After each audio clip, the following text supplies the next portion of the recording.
अस्सलाम वालेकुम। सारा जानियो स्टूडियो से मैं आमिरा मलिक। चनियोट सलारा रोड गंदे पानी का गढ़ बन गया। गंदे पानी की वजह से यहाँ बीमारियाँ फैलने का खदशा है, मगर जिला इंतजामिया इस इलाके में सीवरेज की सफाई के हवाले से सुस्त रवि का मुजाहरा करने में मसरूफ है। मज़ीद तफसीलात जानते हैं अपने नुमाइंदे से।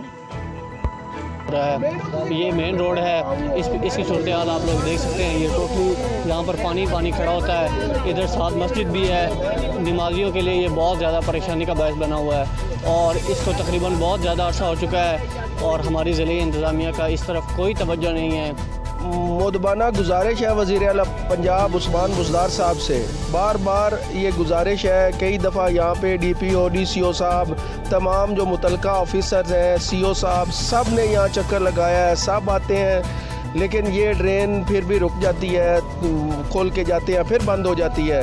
लिहाजा वज़ीर आला साहब से ये गुजारिश है कि इसका कोई प्रॉपर हल करें। जो जी, तो आपने ये सारी सूरत हाल जानी है अहले इलाका से। अहले इलाका बहुत ज़्यादा परेशान है और उन्होंने वज़ीर आला पंजाब से मुतालबा किया है कि इस मामले का जल्द से जल्द नोटिस लिया जाए, क्योंकि हमारी ज़िले इंतज़ामिया चनियोट ज़िले इंतज़ामिया इस मामले में बहुत ही सुस्त रवि का मुजाहरा कर रही है।